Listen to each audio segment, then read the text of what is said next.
The Galactic Council chamber, a monolithic structure of polished obsidian and pulsing azure veins, hummed with tension.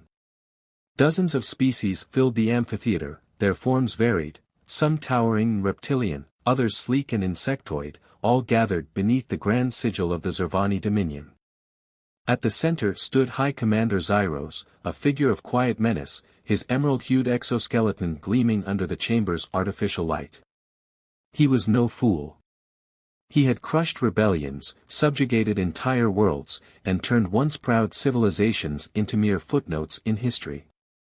Yet today, he spoke of war not against a rival empire or a seasoned warrior race, but against humans. A holographic display flickered to life before him, showing a cluster of insignificant planets orbiting a yellow star. Sol system. Primitive. Isolated. Barely worth notice, were it not for the incident on New Terra. His mandibles clicked in irritation. What should have been a routine annexation, a flexing of Zervani military power, had been met with unexpected resistance. The colony had fallen, of course, but not before an entire battalion had gone dark. Worse, one human had survived and was now in custody. Commander Zyros. The voice of Vorik, a member of the council, slithered into the air. His translucent skin shimmered with condescension. You bring us this, matter of a backwater species. I fail to see the significance. Zyros narrowed his gaze, tapping a claw against the hologram, zooming in on the lone human captive, a woman bound and defiant, her dark hair matted with blood. They are insignificant, Zyros agreed. But they resist like they are not. The murmurs spread through the chamber, a ripple of mild curiosity. The Zervani had crushed civilizations spanning thousands of systems. None had ever challenged their claim to dominion. Vorik exhaled, weary. What do you propose? War, Zyros answered. Silence followed. Then, laughter. Not from the Zervani, who understood his methods, but from the other alien delegates. A feline-like general from the Vral consortium bared his fangs. You wish to declare war on humans? A species that has not even reached galactic standard hyperlight travel? A species that has not participated in the Council's affairs? You propose extermination of an inferior race? Zyros let the laughter die before speaking. I propose an example. We have spent too long letting these lesser species scurry under our notice. And yet, when we attempt to bring them into the fold, they resist. His gaze darkened. This colony was not just defended. Zervani ships were sabotaged. Ground forces lost contact. The humans fought with precision, without panic. Vorik waved a languid hand. They fought because they did not know better. No, Zyros corrected. They fought because they did. That silenced the room. He continued, each word deliberate. We will break them.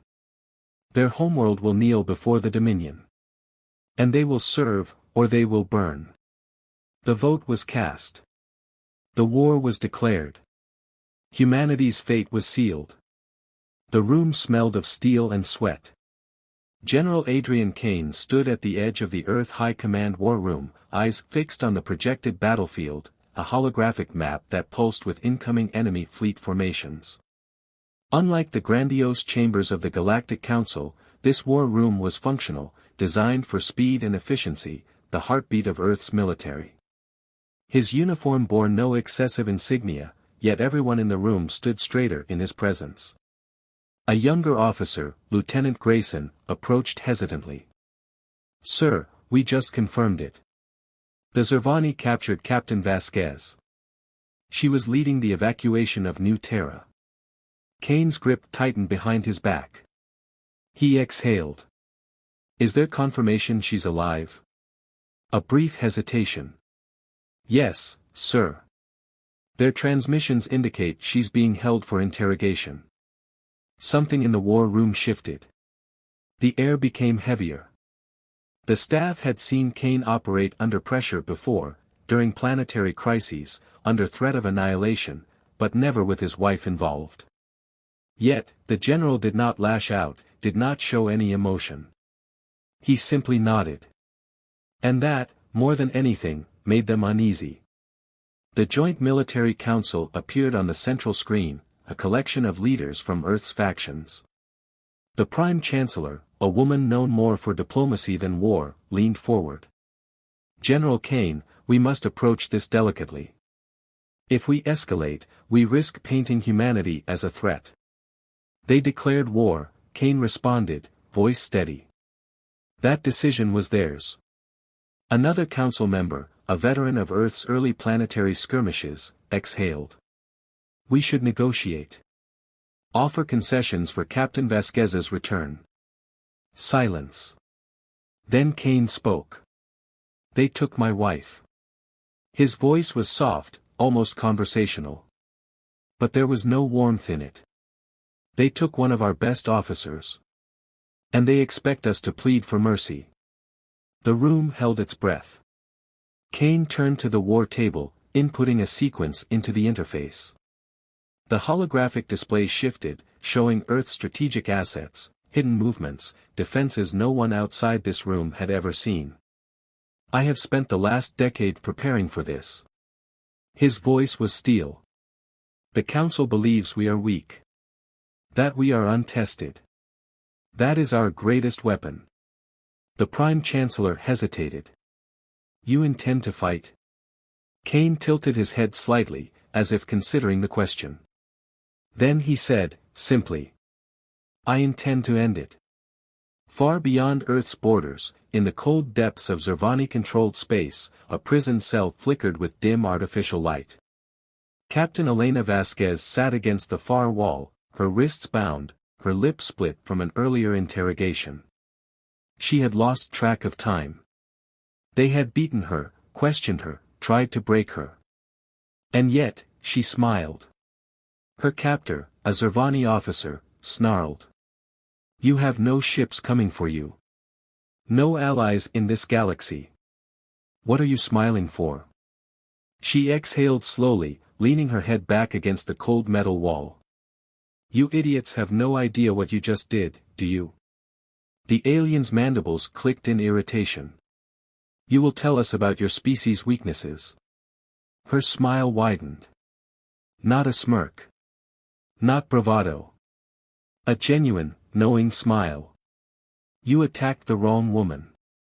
The door to the cell opened. Another alien stepped inside, urgency in its movements. It whispered something in the officer's ear, something that made his expression change instantly. Elena straightened. "Let me guess," she said, voice smooth. "You just lost contact with half your fleet." The officer turned to her, stunned. She chuckled, shaking her head. "Oh, you poor bastards."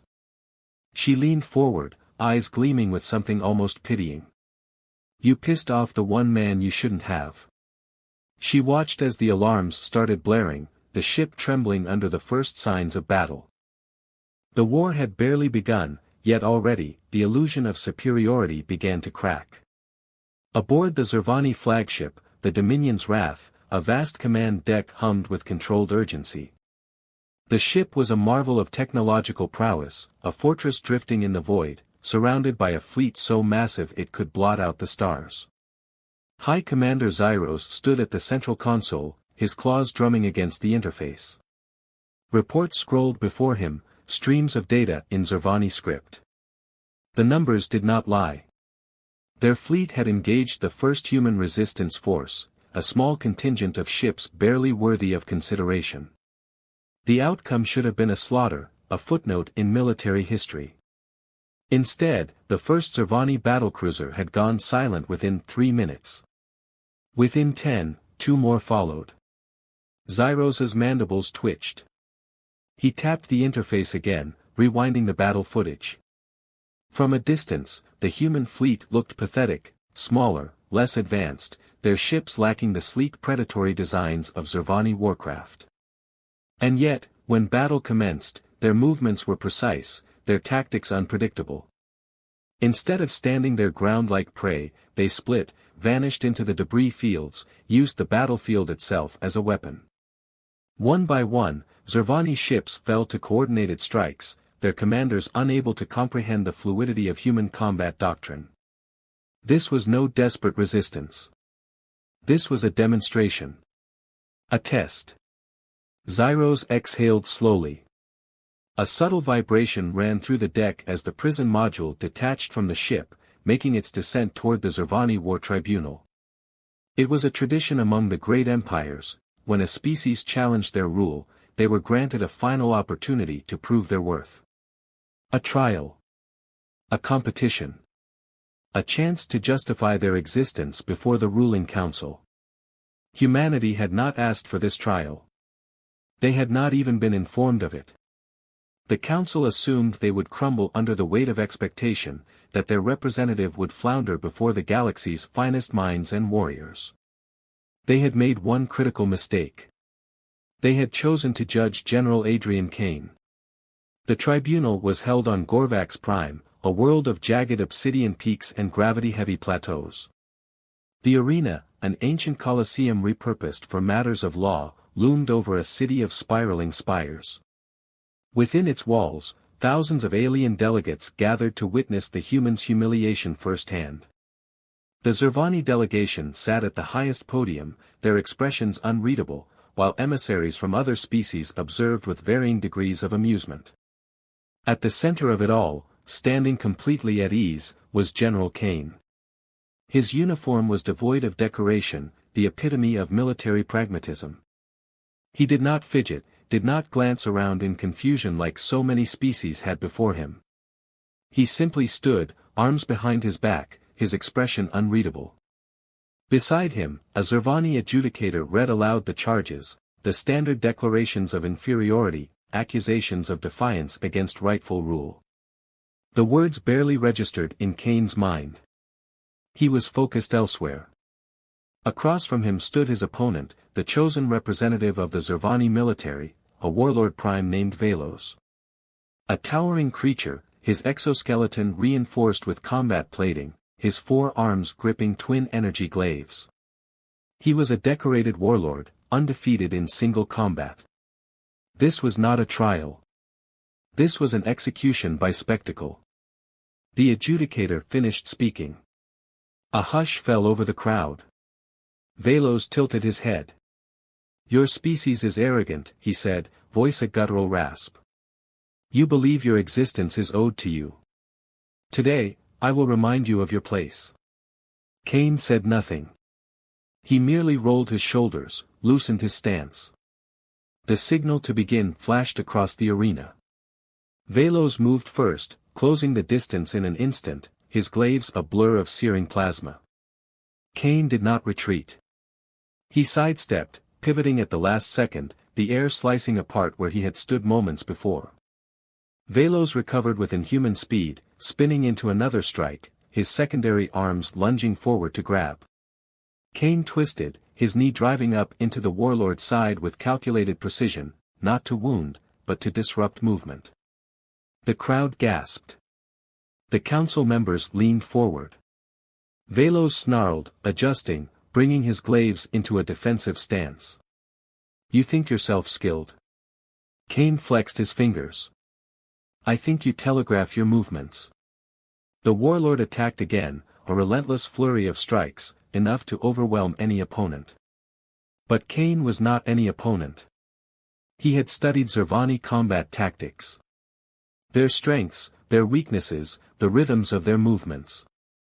He had watched hundreds of duels like this before and understood a fundamental truth: they expected lesser opponents to panic. To retreat. To fall into predictable patterns of survival. Kane did none of those things. He flowed. He stepped into Velos's attacks rather than away, redirecting rather than blocking, forcing the warlord to constantly adjust. The Zervani prided themselves on brute efficiency, but Kane had spent his entire life mastering the art of war. And in that moment, Velos realized something horrifying. Kane wasn't losing. He was studying. Waiting. The opening came suddenly, the slightest hesitation in the warlord's form, a half-second miscalculation. That was all Kane needed. He moved like lightning. His elbow snapped forward, crushing Veloz's primary joint.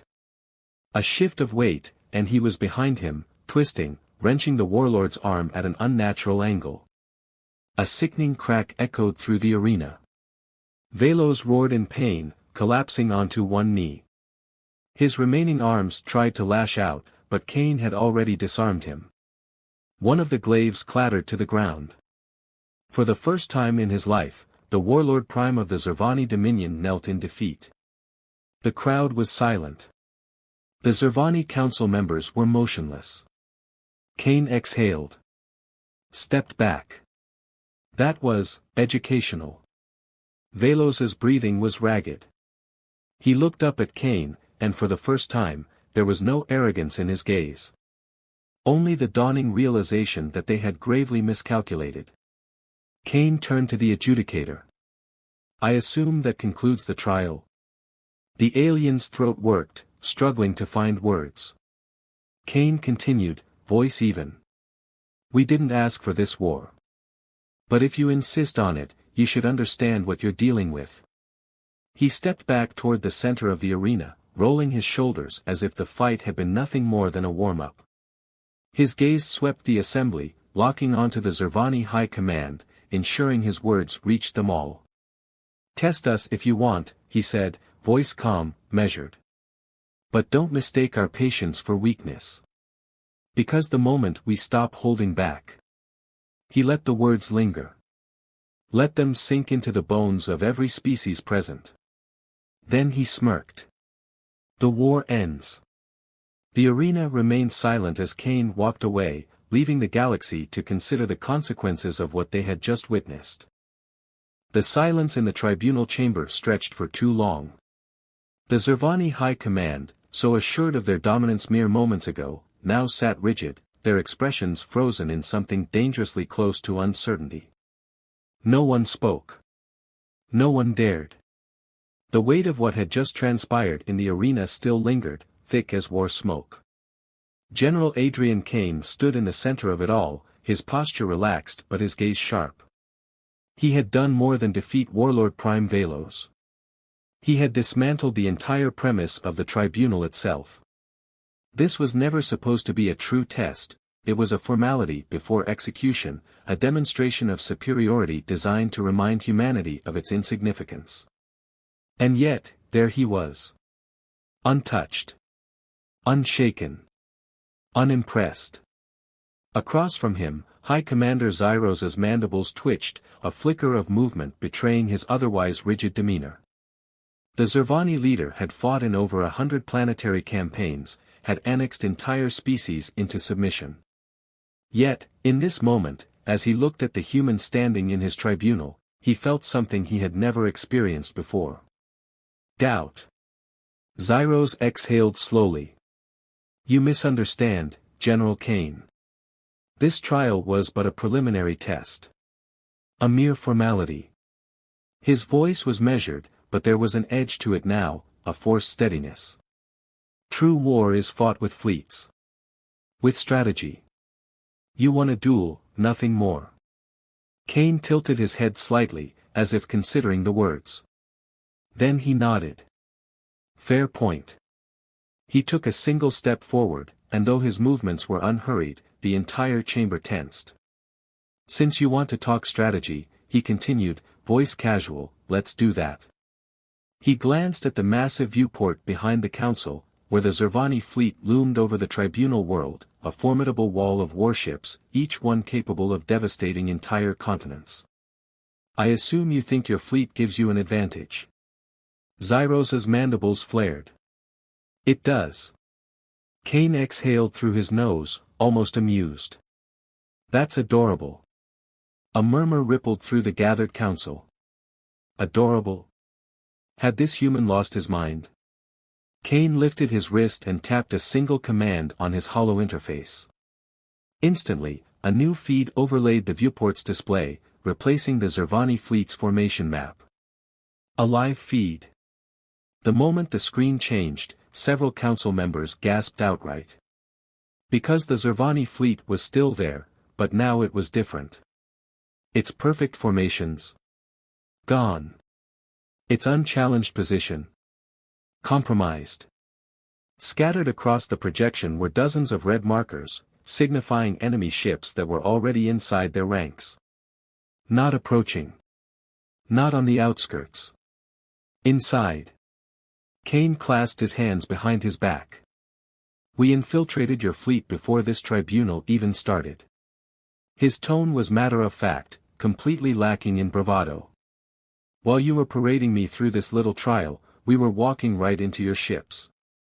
Zyrosa's eyes narrowed. Impossible. Not really. Kane's smirk didn't reach his eyes. You assumed we'd play by your rules. That we'd come here alone, completely exposed. He gestured toward the projection. That was your first mistake. The second? You assumed we'd fight like you. The realization dawned on the council members almost simultaneously. The humans hadn't brought a fleet to challenge Zervani supremacy. They had inserted specialists into key Zervani vessels, embedding themselves deep within the Dominion's own infrastructure. They hadn't needed superior numbers. They had simply walked in through the front door. Zyrosa's hands curled into fists. You're bluffing. Kane flicked his wrist again, changing the feed. This time, live security footage from within several Zervani capital ships appeared. The footage was not comforting. Zervani officers lay unconscious across the decks, their weapons disabled, their systems hijacked. Human operatives in combat gear moved with lethal efficiency, bypassing security protocols with ease, taking control of critical systems. One of the council members, a Rezic diplomat, let out a low click of disbelief. This is a violation of every intergalactic accord. Kane turned his head toward the speaker. You didn't seem too concerned about accords when you declared war on a species you knew nothing about. The Rezic recoiled. Zyrosa's voice was dangerously low. What do you want? Kane let the question hang for a moment, the tension in the room suffocating. Then he spoke, his words slow, deliberate. I want you to understand what's about to happen. He nodded toward the viewport. The screen shifted again. This time, the red markers on the fleet display flickered. Then, one by one, they turned blue. Control had been seized. Zyros stilled. The humans had not just infiltrated their ships. They had taken them. Kane's voice remained calm, but his next words cut through the chamber like a blade. Your fleet belongs to us now. For the first time since the tribunal began, true fear entered the eyes of the council. The silence didn't last long. The moment the Zervani realized what had happened, the tribunal chamber erupted into chaos. High Commander Zyros surged to his feet, mandibles flaring wide in outrage.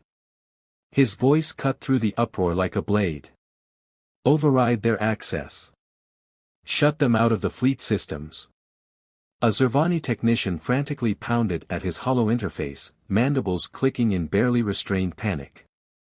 Then he froze, his pupils constricting. Slowly, as if unwilling to believe his own words, he turned to his superior. Sir, we've been locked out. Zyros stilled. Locked out. The entire Zervani fleet, the pride of their empire, was under human control, and there was nothing they could do to take it back.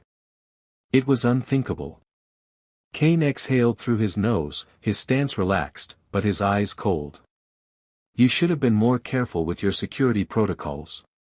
Turns out, all that arrogance makes you blind. He took a step forward, his voice lowering to a dangerous calm. You underestimated us. Thought we were primitives.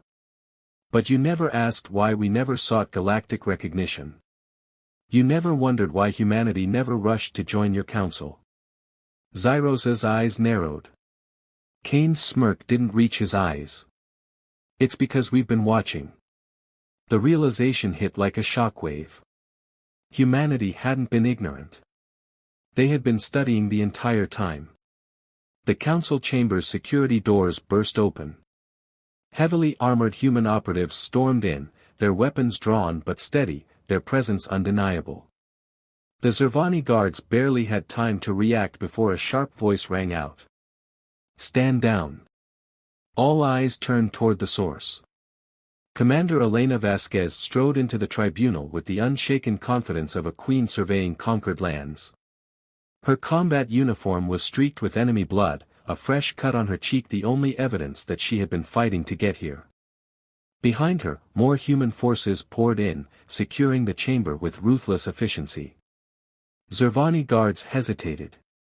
They outnumbered the humans, barely, but the moment they made a move, red dots appeared on their bodies. Snipers. Hidden, unseen, but already locked in. Vasquez smiled. It wasn't kind. "You were saying something about power, Zyros?" Zyros's hands curled into fists, his chest heaving with suppressed rage. Kane stepped past him, moving toward the viewport. He gazed out at the Zervani fleet, or rather, what was left of it.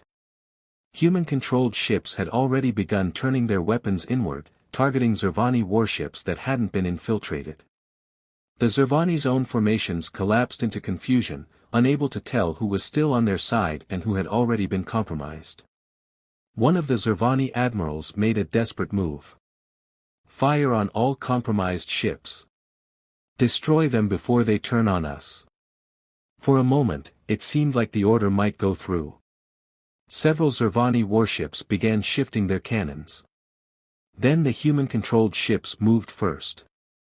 A coordinated barrage of precise, calculated fire erupted from what were once Zervani vessels. The betrayal was absolute, devastating, and surgical. Zervani warships erupted into flame, their engines torn apart, their command centers obliterated before they could even process the attack. On the tribunal world below, the ground rumbled as orbital debris began raining down from the battle above. Zyros watched in horror. In mere minutes, his unstoppable Zervani fleet, the symbol of galactic dominance, was reduced to burning wreckage. A fleet that had taken centuries to perfect. Annihilated in hours. Vasquez chuckled. "Oops." Zyros whirled on Kane, his composure cracking. This is barbaric. You are nothing but savages." Kane finally turned to face him, his expression unreadable. Then, he stepped in close, too close, until Zyros could see his own reflection in the human's eyes. "No," Kane said softly. "We just don't like bullies." Then he tilted his head slightly, as if listening to a distant signal. A second later, he smiled. "I'd suggest you take a deep breath." Zyros barely had time to process the words before. Boom. The chamber shook violently as the Zervani's last remaining dreadnought exploded in orbit, its shockwave rippling across the sky like a dying star. The impact rattled the entire planet, windows shattering, alarms blaring. Kane barely blinked. Vasquez sighed. "That was the last one." Kane nodded. "Yeah. War's over." A beat of silence. Then Elena Vasquez grinned. "That was fast." The smoke still clung to the air, a grim reminder of what had transpired. Fires flickered in the distance, the skeletal remains of Zervani warships still smoldering in orbit, their shattered hulls drifting like gravestones in the void. The once pristine tribunal chamber, the very heart of the Galactic Council's authority, now bore the scars of humanity's arrival, burn marks on the walls, shattered consoles, and silence where there was once arrogance. High Commander Zyros knelt on the polished floor, his once immaculate armor now stained with soot and disgrace. His mandibles twitched, but there were no more orders to give, no more fleets to command. The Zervani, the self-proclaimed pinnacle of civilization, had been reduced to nothing in mere hours. Kane stood over him, arms crossed, his gaze impassive. His uniform, though worn from battle, still carried an air of authority that was undeniable. He wasn't gloating. He didn't need to. The truth had already been carved into the stars. Elena Vasquez leaned casually against a broken console, examining the data pad in her hand. It's funny, she mused, scrolling through the intercepted transmissions. Your people are already sending out distress calls. Pleading for aid. Desperate to surrender. She chuckled, shaking her head. Didn't take long for the mighty Zervani to realize they were never in control, did it? Zyros bared his fangs, but there was no fight left in him. He knew the truth. They all did. The council members who had survived the chaos sat in stunned silence, unable to process what had happened. The invincible Zervani fleet, gone. The iron grip they had held over galactic politics, shattered. A door hissed open. The sound of measured footsteps filled the chamber. She stepped into the light, her presence commanding attention. The woman who had started it all. She wasn't shackled anymore. The bruises on her skin were already fading, but her eyes burned with something that could never be erased. Zyros flinched at the sight of her. Cain didn't move as she approached, but there was something in the way he shifted ever so slightly, something in the way his fingers flexed, a silent promise that if anyone so much as looked at her the wrong way, there would be no mercy. She stopped in front of Zyros, tilting her head. You thought I was just some insignificant human woman, she said softly. You thought you could break me. Zyros's throat clicked. He didn't answer. A slow smile curved her lips, not kind, not cruel. Just certain. You should have done your research. She turned, stepping away without another word. Cain met her halfway, and in that moment, nothing else existed. The war had ended, the battle won, but this was the moment that truly mattered. She had survived. His voice was low, meant only for her. Are you all right? She looked up at him, and for the first time, something in her shoulders eased. I am now. Vasquez cleared her throat loudly. Hate to interrupt your dramatic moment, but we still have an empire to dismantle. Cain exhaled, turning his attention back to the council. Right. He stepped forward, his voice carrying across the chamber, filling every corner of the ruined tribunal. The Zervani Empire is finished. Your fleets are in ruins. Your power is gone. And humanity? He let the silence stretch for a beat before delivering the final blow. We're just getting started. A ripple of unease spread through the surviving council members. They had spent centuries looking down on humanity, never considering them a true power. Now, they were faced with a new reality, one where Earth stood at the center of galactic politics, not as a weak newcomer, but as the deciding force. One of the diplomats, a reptilian Threxian, cleared his throat hesitantly. And, what happens now? Cain exchanged a glance with Vasquez. She shrugged.